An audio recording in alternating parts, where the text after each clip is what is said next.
Ollie McGee. Have you seen, walking through the village, a man with downcast eyes and haggard face? That is my husband, who by secret cruelty, never to be told, robbed me of my youth and my beauty, till at last, wrinkled and with yellow teeth, and with broken pride and shameful humility, I sank into the grave. But what think you gnaws at my husband's heart? The face of what I was, the face of what he made me. These are driving him to the place where I lie. In death, therefore, I am avenged. Fletcher McGee. She took my strength by minutes. She took my life by hours. She drained me like a fevered moon, the the spinning world. The days went by like shadows, the minutes wheeled like stars. She took the pity from my heart and made it into smiles. She was a hunk of a sculpture's clay. My secret thoughts were fingers. They flew behind her pensive brow and lined it deep with pain. They set the lips and sagged the cheeks and drooped the eyes with sorrow. My soul had entered in the clay, fighting like 7 devils.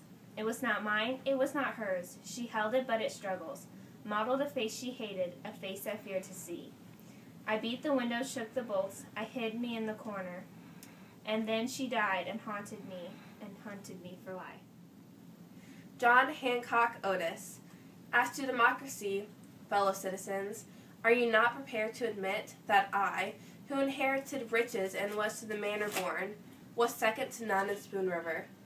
In my devotion to the cause of liberty, while my contemporary, Anthony Finley, born in a shanty and beginning life, as a water carrier to the section hands, then becoming a section hand when he was grown, afterwards foreman of the gang until he rose to the superintendency of the railroad, living in Chicago, was a veritable slave driver, grinding the faces of labor, and a bitter enemy of democracy.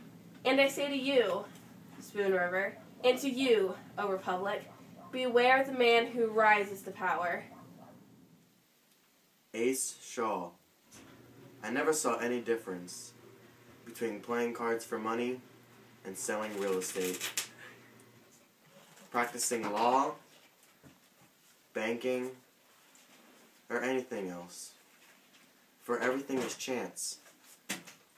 Nevertheless, seest thou a man diligent in business, he shall stand before the kings. Hey, Miss Cordell. Okay, so we have the book Spoon River, as you can see here, and you watched some videos of us interpreting the poems.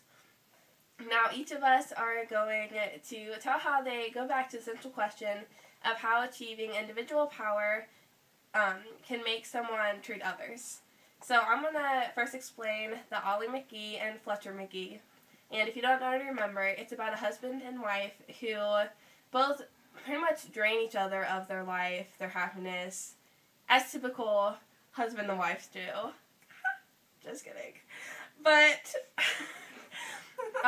first off, here's a quote from Ollie McGee, the wife story. She says, "Never to be told robbed me of my youth and my beauty, and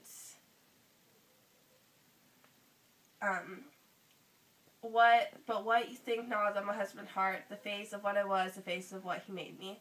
Now, I think both of these lines really kind of represent the idea of power, because he's pretty much taking her power from her. Her power of pride, beauty, intelligence, everything that she was before she met him, and he pretty much does the same to her, or she does the same to him, I mean.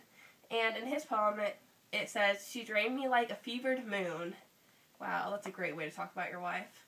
And a face I fear to see, and my secret thoughts were fingers, they blew behind her pensive brow. Pretty much, he abused her, but she drained him of, his happiness as well, and took his power away from him. So pretty much, I don't think this relationship worked out, and both wanted individual power, and doing so didn't treat each other very nicely. Okay, so the second one was about John Hancock Otis, and he basically was in competition with Anthony Findley. They were both competing for a spot of power. And John Hancock is a little cocky, and he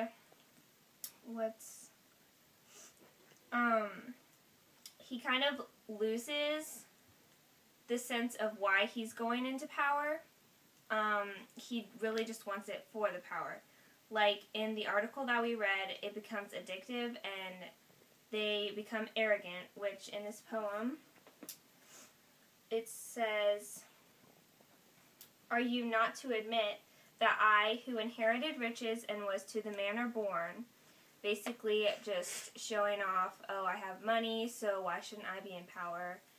And he is kind of making fun of Anthony Findley, who grew up, as quote said, born in a shanty and beginning life as the water carrier to the section hands.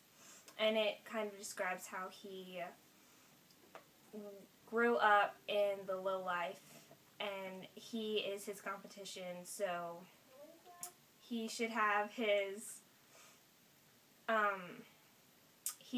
power instead of him. Okay, well, I'm going to tell you how Ace Shaw connected with individual power, because it says, like, even though this poem is very short, it still had a pretty strong connection to power, because in the poem it says, "Seest thou a man diligent in business, he shall stand before the kings." And in the poem, Ace Shaw is saying, like, power doesn't really matter with everyone, because all the power will go to God, which is the king. And so that's pretty much what he's saying. Like, everything in life is chance, and God has all the power. So basically, this book relates to power in many ways, and throughout this Spoon River town, everyone is trying to achieve it, and it creates lots of lower and higher classes, and the competition for individual power is not a good thing. Thanks for watching!